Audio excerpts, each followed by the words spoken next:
हम सभी ये जानते हैं कि जब हम कुछ नया सीखने का प्रयास करते हैं, चाहे भाषा की ही बात हो चाहे किसी भी चीज़ की, तो वो हो सकता है कि वो हमारे लिए काफ़ी कन्फ्यूजिंग होता है, काफ़ी कन्फ्यूज़न करने वाली होती है, काफ़ी कठिन होता है, कुछ समझ में नहीं आ रहा होता कि हमें क्या करना चाहिए, कैसे शुरू करना चाहिए। ये चीज़ें सामान्यतः जब आप कुछ नया सीखते हैं तो आपको इन सब का सामना करना ही पड़ता है। कुछ समय कुछ आपको समझ में नहीं आ रहा होता, काफ़ी कन्फ्यूज़न होता है, कहाँ से शुरू करें कहाँ ख़त्म करें, इस तरह से होता है। और एक कहें तो ये सामान्य सी बात ही है, यस और नॉट, सामान्य सी बात है। और हाँ, एक और आप चीज़ हम करते हैं कि कई गलतियाँ होती हैं जब आप किसी चीज़ को सीखते हैं, तो गलती पर गलती होता रहता है। तो ये तो सामान्य सी बात है, यस और नॉट। हाँ, तो चलिए इसी के बारे में हम सीखेंगे और यही इसी के बारे में हम अभी देखने वाले हैं। आप अपनी इंग्लिश भी इम्प्रूव करेंगे, नॉलेज फ्री है। चलिए, यहाँ पर आप देख रहे हैं learn a new language. Learner का मतलब तो आप जानते ही हैं, सीखना।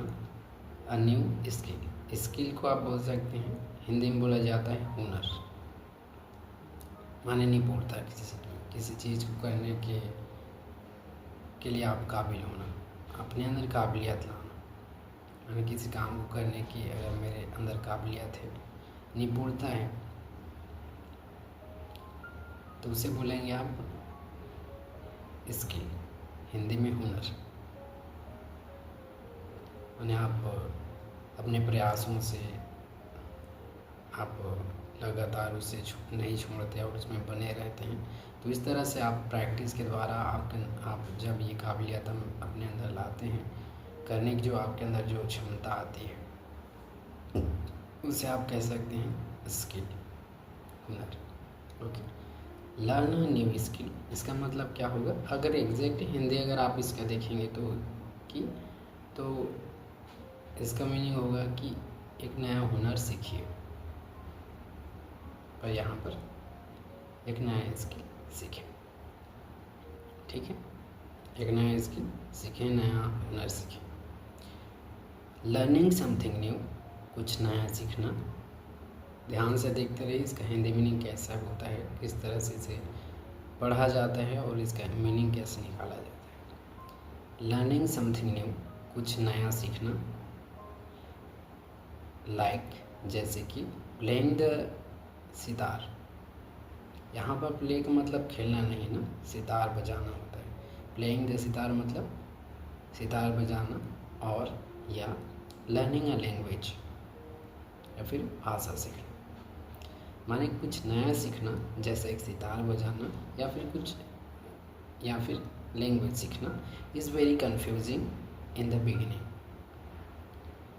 ये बहुत कन्फ्यूजिंग होती है। कन्फ्यूजिंग का मतलब क्या होता है? आपको कन्फ्यूज करने वाला होता है, उलझन में डालने वाली होती है। कब? आरंभ में, जब आप कुछ नया सीखते हैं, चाहे भाषा की बात हो, चाहे यहाँ पर सितार बजाने की बात की जा रही है, तो किसी भी चीज़ की हो सकती है। यू डोंट अंडरस्टैंड एनीथिंग, आप कुछ नहीं समझते हैं। कब? जब आप शुरुआत करते हैं। तो ये तो सामान्य सी बात है ना। तो कोई भी चीज़ जब आप नया सीखते हैं, जब आप उसमें इंटर करते हैं, तो आप देखेंगे कि ये सब चीज़ें आपके लिए सामान्य रहती है। यहाँ पर कहा गया यू डोंट अंडरस्टैंड एनीथिंग, आप कुछ नहीं समझते हैं, कुछ नहीं समझते। You make mistakes, make mistake का मतलब होता है गलती करना। तो यू मेक मिस्टेक्स, आप गलतियाँ करते हैं। One after the other, one after the other मतलब एक के बाद एक, बोली तो one after the other, one after the other, एक के बाद एक आपको बोलना हो तो you can use this words one after the other. तो आप एक के बाद एक गलतियाँ करते हैं। कब? जब आप शुरुआत कर रहे होते हैं, किसी चीज़ को सीखने का प्रयास कर रहे होते हैं, आपसे होता है। But when you don't give up का मतलब होता है छोड़ना, त्याग देना। पर जब आप नहीं छोड़ते हैं किसी, जो आप सीखना नहीं छोड़ते हैं, when you don't give up, जब आप नहीं छोड़ते हैं, एंड कीप प्रैक्टिसिंग, और आप प्रैक्टिस करते रहते हैं, तो वन डे, एक दिन, द सेम थिंग, वही चीज़, द सेम थिंग मतलब वही चीज़, एक दिन स्टार्ट टू सिम का मतलब होता है प्रतीत होना, लगना। तो वही चीज़ एक दिन प्रतीत होता है, लगता है कैसा, वेरी इजी, बहुत इजी लगने लगता है। क्या? जो चीज़ें आपके लिए पहले कठिन थी, आपको कन्फ्यूज़न करने वाली थी, आपको कुछ समझ में नहीं आ रहा था जिसके बारे में, वही चीज़ जब आप प्रैक्टिस करते जाते हैं, उसे आप नहीं छोड़ते, उसमें अपने आप को देते हैं,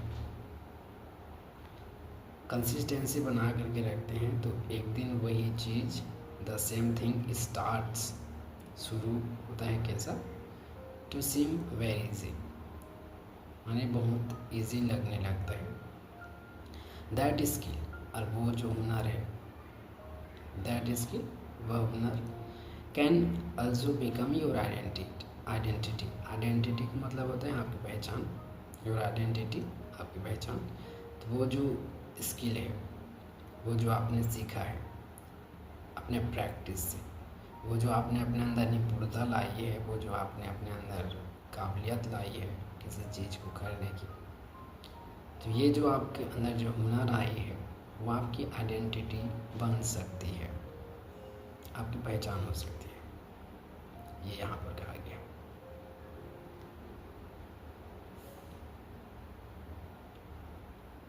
तो यहाँ पर आप तो समझ गए होंगे यहाँ पर कि हिंदी मीनिंग कैसा है, और काफ़ी मीनिंग आपने सीखा भी है यहाँ पर। तो एक बार पुनः देख लीजिए। लर्न का मतलब होता है सीखना, स्किल का मतलब होता है हुनर, लर्न अ न्यू स्किल, इसका मतलब होता है नया हुनर सीखें। लर्निंग समथिंग न्यू, कुछ नया सीखना, इसका मीनिंग क्या होगा, कुछ नया सीखना।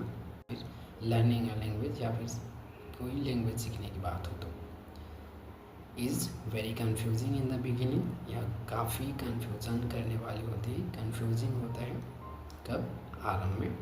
यू डोंट अंडरस्टैंड एनीथिंग, आप कुछ नहीं समझते हैं, कब, जब आप शुरुआत कर रहे होते हैं। यू मेक मिस्टेक्स, आप गलतियाँ करते हैं, वन आफ्टर द अदर, एक के बाद एक। But when you don't give up, पर आप जब नहीं छोड़ते हैं, एंड कीप प्रैक्टिसिंग, और आप प्रैक्टिस करते रहते हैं, one day the same thing, वही चीज़ एक दिन start to seem very easy, बहुत इजी लगने लगता है।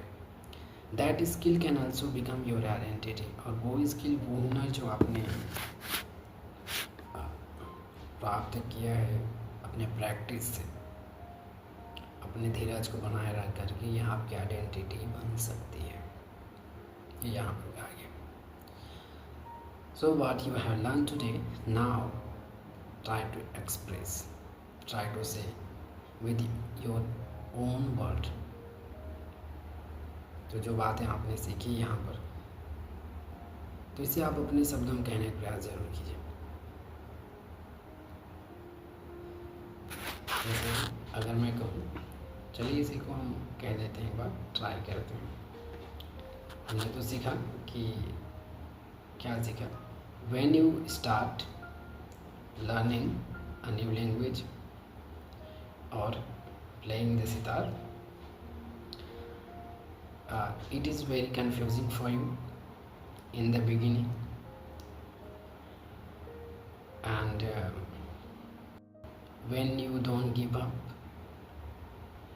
you keep practicing. When you keep practicing, one day it will be very easy by your practice. And this skill, the same thing that was very difficult in the beginning, can be your identity.